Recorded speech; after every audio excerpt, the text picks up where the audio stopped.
విద్య కోసమో ఉపాధి కోసమో విదేశాలు వెళ్లటం స్థిరపడటం అనాదిగా జరుగుతున్నదే. సాధించిన అభివృద్ధిని ఇటు జన్మనిచ్చిన మాతృభూమికి అటు బతుకునిచ్చిన వలస దేశానికి పంచాలన్న ఆలోచన ఏ కొందరికో ఉంటుంది. అలాంటి సమభావనకు ప్రతిరూపం అమెరికా ప్రవాసాంధ్రులు డాక్టర్ నారాయణ బులుసు.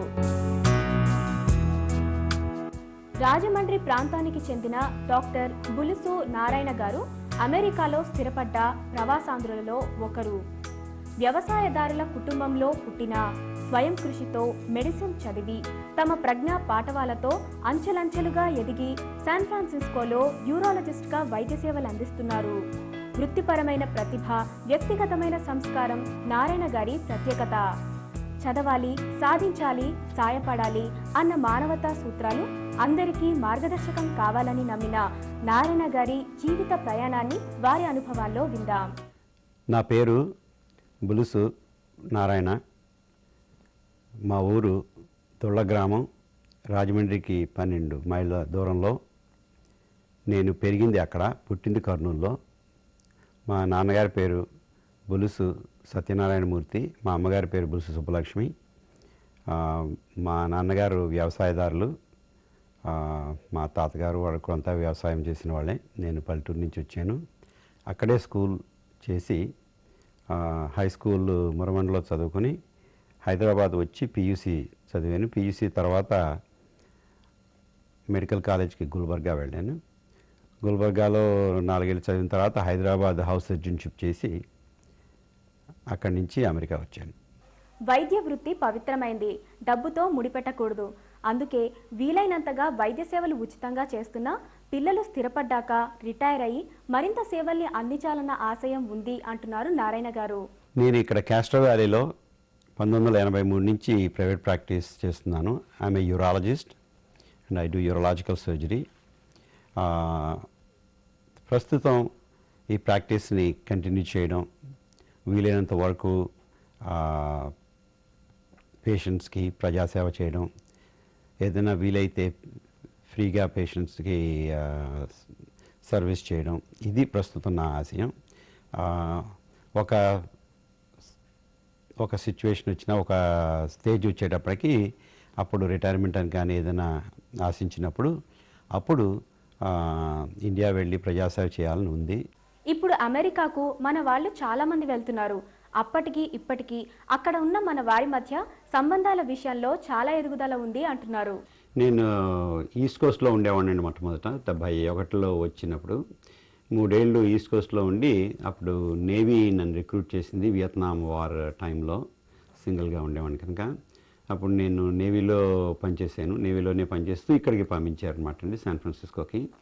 ఇక్కడికి నేను వచ్చినప్పుడు ఇక్కడంతా యాక్టివిటీస్ ఏమి ఉండేవి కాదు, చాలా తక్కువ. ఎప్పుడో కలుస్తుండేవాళ్ళు, ఉన్నవాళ్ళు కూడా చాలా తక్కువ మంది. అందులో మా ఫ్రెండ్ ఒక ఆయన మోచర్ల భాస్కర్రావు గారిని శాన్ ఫ్రాన్సిస్కోలో ఉండేవారు. ఆయన ఇంటికి వెళ్ళి కలిసినప్పుడు రమేష్ ప్రసాద్ గారు, ఎల్వి ప్రసాద్ గారి సన్, ఆయన వచ్చారు కూడా అక్కడికి. ఆ రోజుల్లో చాలా తక్కువ మంది ఉండేవాళ్ళు. ఉన్నవాళ్ళం అప్పుడప్పుడు కలవడం, కలిసి కల్చరల్ యాక్టివిటీస్ ఇవి చేస్తుండేవాళ్ళం. డ్రామా వేయడం, ఈవెన్ హరికథ, బుర్రకథ ఇట్లాంటివన్నీ కూడా ఉన్న 10 మంది కలిసి కూర్చుని యాక్టివిటీస్ చేసుకుని ఆనందిస్తుండేవాళ్ళం. నేను మొదట ఇక్కడ కాలిఫోర్నియా వచ్చినప్పుడు 77 ఆ ప్రాంతంలో 75 ఫ్యామిలీస్ ఉండేవో ఈ చుట్టుపక్కలంతా కలిపి. ఇప్పుడు ఓ 50,000 దాకా ఈ దేశంలో, ఈ కాలిఫోర్నియాలో ఉన్నారు. అందులో చాలామంది ఈ సిలికాన్ వ్యాలీలో, శాన్ ఫ్రాన్సిస్కో పక్కని ఉన్నారు. ఇదంతా కూడా ఈ 10 ఏళ్లలో వచ్చిన మార్పు. దీనికి కారణం మన వాళ్ళు చాలామంది ఇక్కడికి రావడం, మన వాళ్ళ శ్రమ, హార్డ్ వర్క్, సిన్సియారిటీ, వాళ్ళ ఇమేజ్ చాలా మంచి ఇమేజ్ ఉంది. ఇప్పుడు లోకల్ వాళ్ళకి ఇండియన్స్ అన్నా, పర్టికులర్లీ హైదరాబాద్ అన్నా చాలా మంచి ఇమేజ్ ఉంది. డాక్టర్ గారు నలభీములు కూడా ఎంత చక్కగా పాకశాస్త్ర ప్రావీణ్యం ప్రదర్శిస్తున్నారో చూడండి. డాక్టర్ నారాయణ గారు వ్యక్తిగతంగా చక్కని అభిరుచులున్నవారు. పౌరాణిక, చారిత్రక, జానపద చిత్రపటాల కలెక్షన్ వారిలోని కళాభిరుచికి నిదర్శనం. మ్యూజిక్ అంటే ప్రాణం. అన్ని రకాల మ్యూజిక్ని ఆయన చాలా ఆనందంగా ఆస్వాదిస్తారు.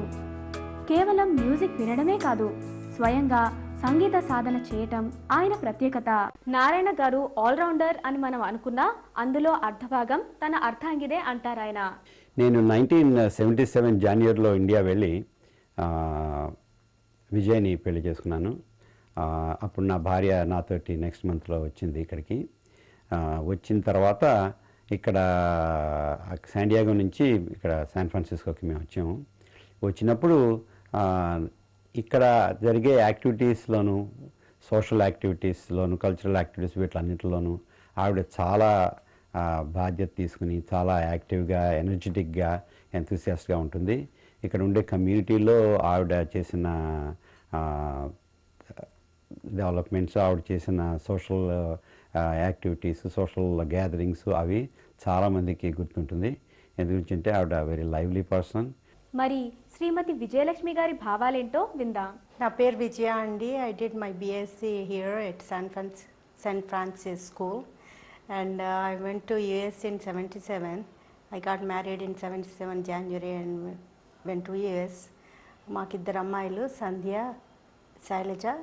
సంధ్య is doing her law and Shailaja is finishing her undergraduation, and we are very happy in US and we are very proud to come back and visit India also. And జన్మనిచ్చిన దేశం India, బ్రతికినిచ్చిన దేశం US. So we are very proud of both the countries and we'll like to come more frequently and do our best to India also. చెప్పడం కంటే చేసి చూపించడం ముఖ్యమంటున్న నారాయణ గారి ఆశయాలు, ఆలోచనలు విందాం. నేను మా ఊర్లో పుట్టి పెరిగి అక్కడ స్కూల్కి వెళ్ళి చదువుకున్నా కనుక వాళ్ళకి ఏదైనా చేయాలి అని చెప్పి ఎప్పటి నుంచో నాకు ఆకాంక్షగా ఉంది. మా ఆవిడ విజయ చాలా సహకారం చేసి, ఆవిడ కూడా అదే ఉద్దేశం ఉండడం అని ఆవిడ సహకారంతో మా ఊర్లో గుళ్ళకి రెనోవేట్ చేయించి వాటిని పునరుద్ధరణ చేయించాం. అలాగే నీళ్ళు, వాటర్ సప్లై ఊరికి పెట్టించడానికి, తర్వాత పేదవాళ్ళు, చదువుకోలేని వాళ్ళకి సహకారం చేయడానికి మా ఆవిడ సహకారంతో అక్కడ స్కాలర్షిప్ అది పెట్టి అక్కడ చేయిస్తున్నాను. నిండు నూరేళ్లు ఇంట బయట జీవితం పండాలి, పండించుకోవాలి. ఈ తేట తెలుగు జీవిత సూక్తికి డాక్టర్ బులుసు నారాయణ గారు ఓ చక్కని ఉదాహరణ.